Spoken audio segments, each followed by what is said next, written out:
What's going on, everybody, and welcome to the Other Side of the Firewall podcast, where we talk about the latest and greatest in cybersecurity news, as well as we highlight those movers and shakers and glass ceiling breakers, those people of color who've made it to the other side of the proverbial firewall. My name is Ryan Williams, and as always, I'm joined by Shannon Tynes. What's up? What's up? What's going on? Welcome to season 2 of the podcast.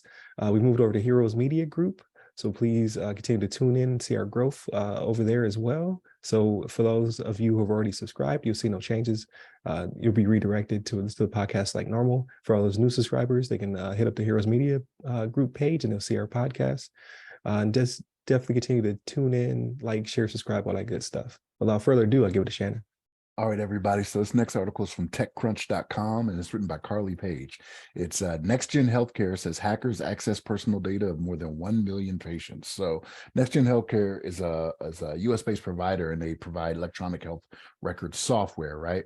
And so they said their systems got breached, and personal data of more than 1 million patients has been accessed, right? So this is actually the second time in about 5 months that they've been hit. So they got hit before in January actually as well, right? So, but that's not a good look for them. At this point, it's kind of like, all right, this isn't baseball. You don't have to wait for 3 strikes at this point, right? Like, people might want to start looking for other electronic health record software to where these breaches aren't so common. But this actually, so there was a data breach notification that was filed with the Maine Attorney General's office, and they confirmed that the hackers accessed the personal data of 1.05 million patients, right?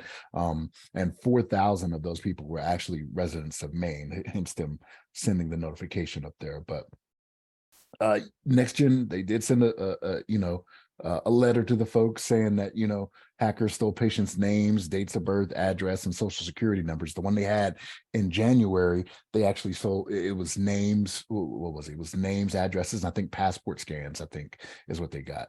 So, oh yeah, employee names, addresses, phone numbers, and passport scans. So, I mean, they got to do a better job of this, right? So we keep trusting these companies that deal with sensitive data to do their part, but it's just not happening, right? And it could be that these hackers are getting more sophisticated, right? Like, well, we know they're getting more sophisticated, but I don't know if it's that people are just resting on their laurels. They're saying, okay, well, we've been good for so long, and as we've had on the show before, we've seen it to where people are cutting down, you know what I mean, on their cybersecurity, you know what I mean, whether it be personnel or hiring out people, you know what I mean. So at what point do we do these companies need to tell themselves, they need to take this a little more serious? Maybe the penalties need to be a little bit more harsh for things like this, right? Maybe, especially when it comes to stuff like this, right? Social security numbers, who knows if they're going to get access to PHI, because it's one of those things where, yeah, you see the story, right? But this is what they tell us happened, 2 weeks after the attack, because this was March 30th, I think, is when they notified or something like that. So who knows what could come of this, right? This could be one of those things that's far reaching.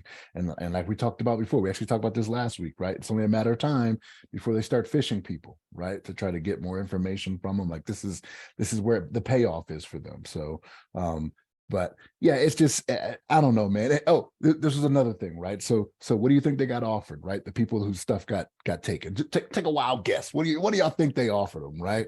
Yeah, like what it always is, right? It's like fraud detection and identity theft protection. Exactly. 24 months worth. It's like, okay, yeah, like, I've already got that from the other 5 companies that I deal with that, right. This happened with. Like, that does nothing for me, right? Like, don't offer me that. Like, just do better in the beginning, so I don't have to be put in that situation to begin with. You know what I mean? But yeah, this is one of those things, man. Like, I think we're gonna see it more and more, right? Like, this company was twice in 5 months. Like I said, it was January. Here we are in May. They got hit again, right? So having people's PHI out there, or even their PII, right? Because it's their socials, and passport scans. It's just not what people want to deal with, right? People hire you on to perform a service for them, with the understanding that you're going to protect that information, you know what I mean? And it's just not happening. But Ryan, what's your thoughts on this? Yeah. So, and I know they call out Maine. I often forget about Maine, not because it's not a big state, but it's just so north, right? Like, I'm like, yeah, that's not Canada. Like, and being from Buffalo, I get a whole lot. You're from Southern Canada. Like, Maine is really up there. But I know they call them out because that's where the the data breach notification was filed with their attorney generals. But I also saw that it impacted Florida as well, right? So that like NextGen is covers several different states, and in Florida, so it says Florida-based technology company Nation Benefits confirmed last week that more than 3 million members had their data stolen in cyber attack with Brightline virtual therapy provided by children.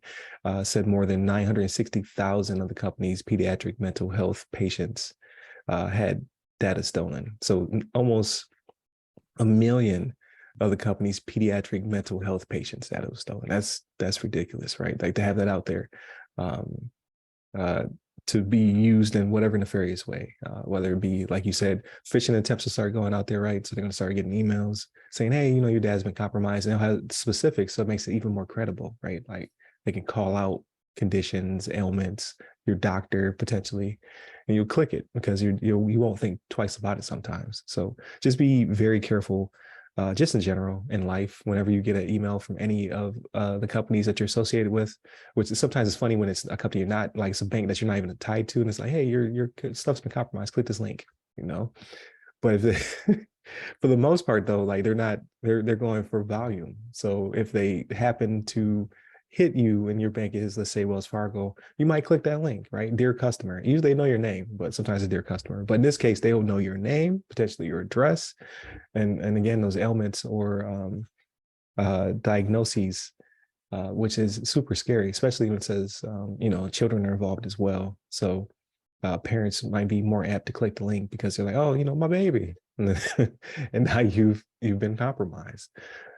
Further, I need to figure out what LifeLock's ticker number symbol is. I need to invest because LifeLock is the go-to, is the gold standard when it comes to fraud protection nowadays.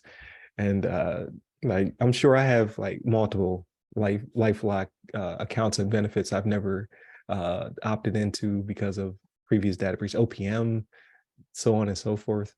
Wells Fargo pushed it to me one time. T-Mobile has probably hit me up every quarter because they have a breach like every 6 months.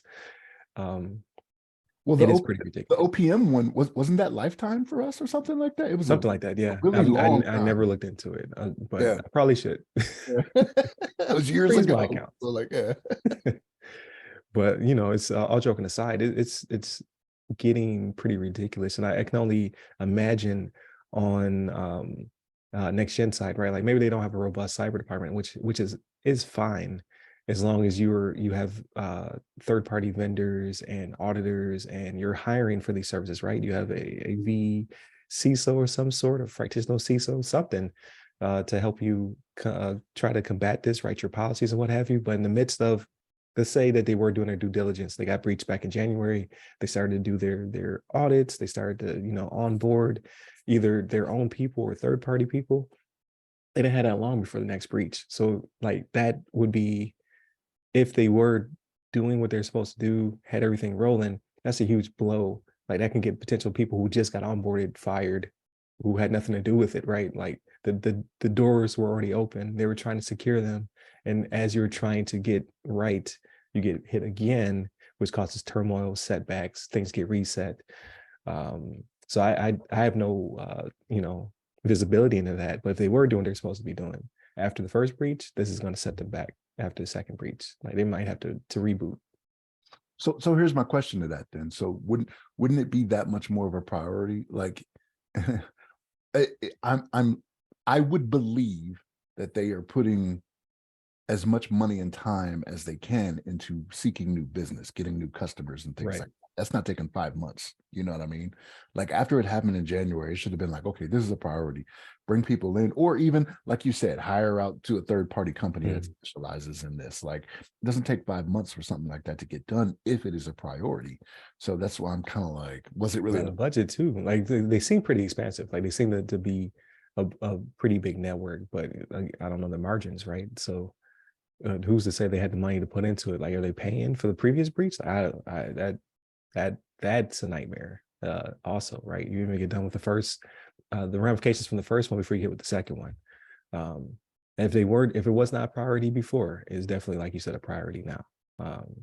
because now they have to regain trust, right? Reputation is hurt in this instance. And then whatever payouts or payments, or like, I'm sure that LifeLock for us is free, but what are they paying them to make that service roll out, and be available for people to be able to have this, the visibility they need to protect themselves. So jury's out on that. But yeah, HIPAA and high trust are pretty big in general, right? So I'm sure they have someone who is on the ball trying to secure all this stuff, get the policies rolling, get everything signed and enforced, hopefully in the near future. So they don't have 5 more months to get breached again. So we'll see how it turns out. Like, I'm sure this will pop up if something were to happen to them again. It's definitely going to pop up on our radar, and that would be 3 strikes in 1 year, which is pretty severe, right? So I'm sure their C-suite is,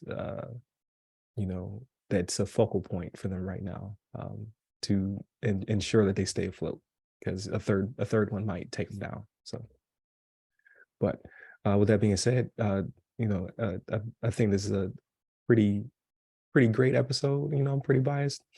If you like this type of information, our speculation about these companies and what they're doing outside of LifeLock, please continue to tune in, like, share, subscribe, and share with all your nerdy friends. Get us out there. Again, we've moved over to Heroes Media Group. We're in our season 2. So if you would, if you know somebody or yourself would like to come on, again, like, we're champions, and we're trying to highlight those people of color who've made it to C-suite and senior level positions. If that's you, or you know someone like that, please hit us up.